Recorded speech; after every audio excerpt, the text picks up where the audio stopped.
Hello everyone and welcome to Civic Literacy. Today's lesson, our very first, we are going to be doing a very basic introduction to civics and government. So what is civics? What is this course about? Civics, the formal definition, is the study of citizenship, what it means to be a citizen, how citizens are actively involved in their government and the world around them, and the study of government. So of course we'll be learning about the different structures and functions of government and how citizens and people who are not necessarily in the government are still participating in our world and in our different levels of government. Okay, so what is government exactly? Well, that's what we're going to talk about today and tomorrow. All right, so what comes to mind when you think of government? Maybe you think of the president or Congress or laws and taxes. Maybe some services the government provides. Well, the government does a whole lot of different things, and we're going to talk about some of those today. Now, government, the formal definition of government is a ruling authority with power to make and enforce laws. Also, interpret laws. We should add that. I want you to go ahead and add that. Ruling authority with power to make, enforce, and interpret or judge laws. Okay, two words here that I want you to pay particular attention to. Authority and power. What's the difference? Okay, can you have authority and have power, or can you have one without the other? Good question. So power is the ability to influence others. And we see this all the time with celebrities and athletes, professional athletes that influence us, or influencers on social media. Maybe your peers have power over you. Now, that has a negative connotation when we say your peers have power over you. But all I mean is that your peers and these influencers and celebrities, they have the ability to influence our behavior. They might convince us to purchase something or to research an idea or look into a movement or something that otherwise we might not would have done all on our own. So power is not necessarily a negative thing. Okay, now authority is the right to influence others, okay, by giving orders, making decisions for them, enforcing obedience.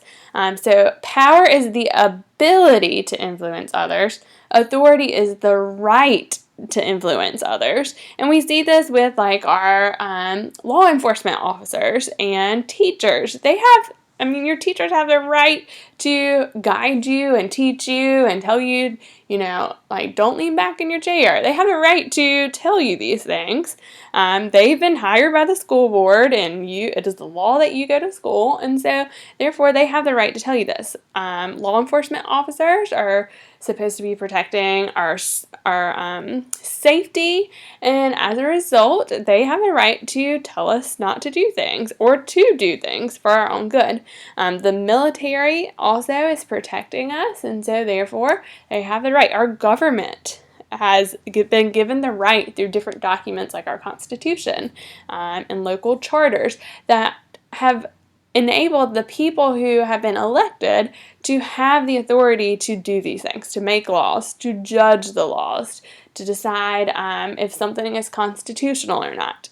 Also, your parents, I would argue, have authority in your lives. Whoever has raised you, those people have the right. They are they are your guardians. Their job is to protect you and look after you. Okay, so power is the ability to influence. Authority is the right to influence. And we see this with celebrities, our peers, influencers having power, and then people who have been given authority, typically through consent of the governed. We have given permission to be governed. And we see this with like teachers and school and principal and law enforcement officers and our government officials. Now, here's the question I want you to think about. Is it possible to have power but not have authority? And is it possible to have authority yet not have power? I would argue yes. Now, one example I think is pertinent is we've all had a substitute teacher before, and perhaps that substitute teacher has been given the authority to tell students what to do. But we've all had a substitute teacher in which they just really lack the power. They have lacked the ability to influence, and the class is going crazy, or that one student's acting out, and that substitute has just not earned the trust or the respect of the students yet. Right, wrong, or indifferent, that's just how it is sometimes, and therefore they lack power. They lack the ability to influence the class. Now, they've been given the right to influence the class, but that does not necessarily mean they have power to do it. Another example, if someone comes up to you and holds a gun up to you, that person certainly yields some amount of power over you. They have some ability to influence how you're going to behave. Now, do they have the authority to hold up a gun to you? Absolutely not. Okay? A person who comes up and holds up a gun to you does not have the right to do that. So, those are two examples in which a person could have power and not have authority, or have authority but not have power.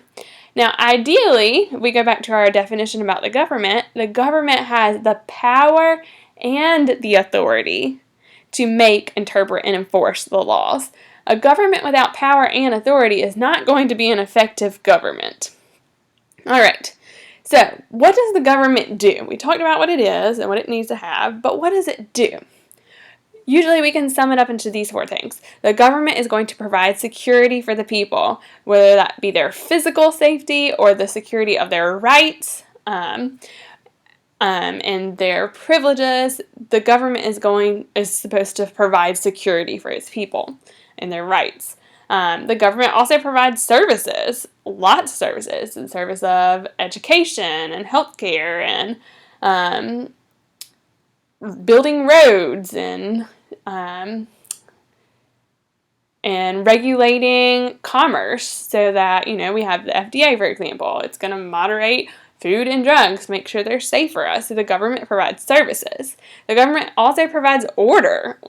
It would be utter chaos if there weren't rules and laws and systems in place for people to know how to behave. And so the government is going to provide security for us, to provide services for people, a common service, and provide order. And also the government, what most people think of first, is they provide public policy. They're the ones the government officials are the ones who set policy. Now, public policy is basically policies or rules or guidance in place to guide the public. And we know that public policy is determined by values.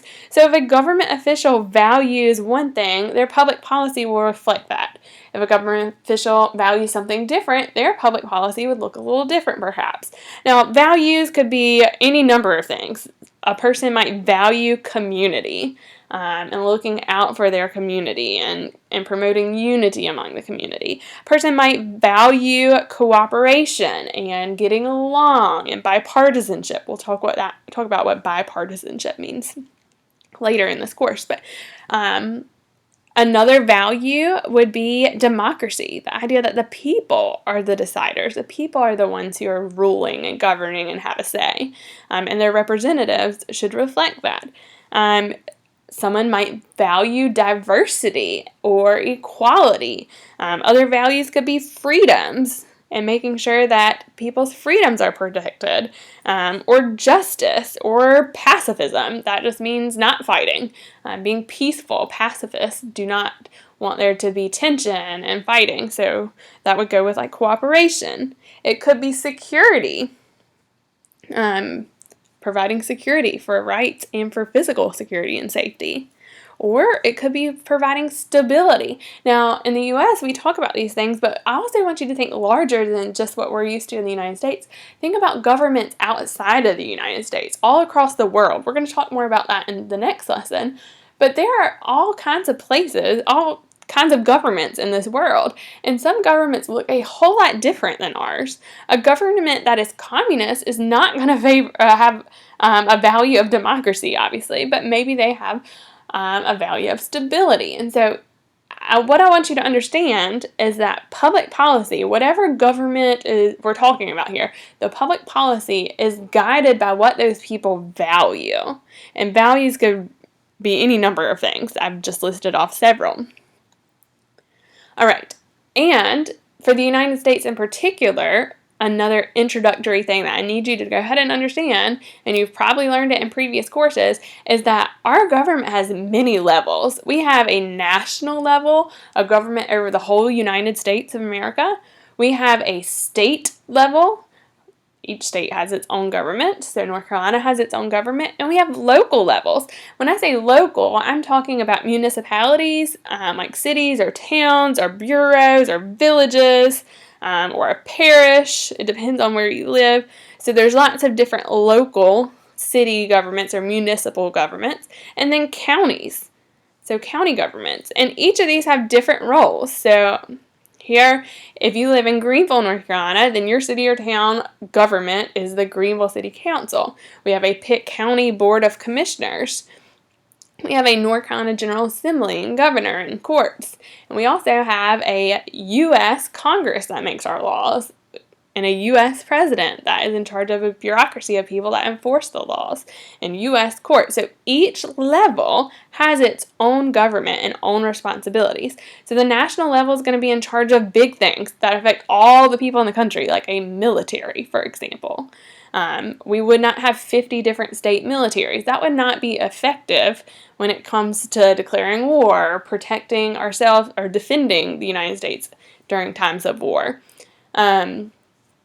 For the state level is in charge of education. So the state makes laws and rules about education. If the state of North Carolina wants to change the standards that are taught in North Carolina, then the state gets to do that. So what is taught in California would not be the same thing taught in North Carolina necessarily.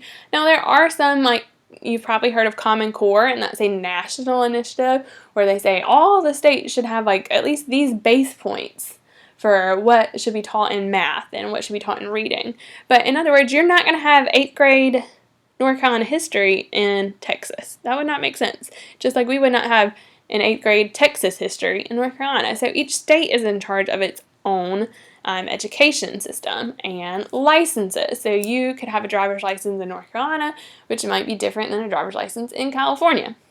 I can be certified to teach by my North Carolina teaching license, but that might not apply if I were to move to, say, New York. I would have to get a New York license. So states are in charge of different things in the national government. County governments and city governments, local governments in general, are in charge of things like garbage collection and utilities, water, electricity. School boards. Your school board is a local government agency. Parks and recs. If you've played like baseball or any sport through Parks and Rec, or taken art classes through Greenville Parks and Rec or Winterville or Ayden, each one has their own Parks and Rec department, and these are governed by the local governments. It would not make sense for Congress to be making laws about Little League Greenville, North Carolina, Parks and Rec. That just would not be efficient. So each level of government has its own responsibilities, and we'll talk more about what responsibilities fall under each level of government. But what I need you to know is that in the United States, we have a government called federalism, which can be summed up into the fact that we have national, state, and local levels of government. And each level has its own government structure. And what local government looks like in Greenville, it might not look like in Ayden. What local government looks like in Pitt County may not be the same as Wake County. What North Carolina's government setup looks like will look different than what Maryland's government setup would look like. And our United States government is going to look different than like Canada's government. So each state, each level, each geographic region has its own level or own functions and structure of government. So this is a very broad overview of civics and government, and we're going to dive a little deeper into types of government in our next lesson.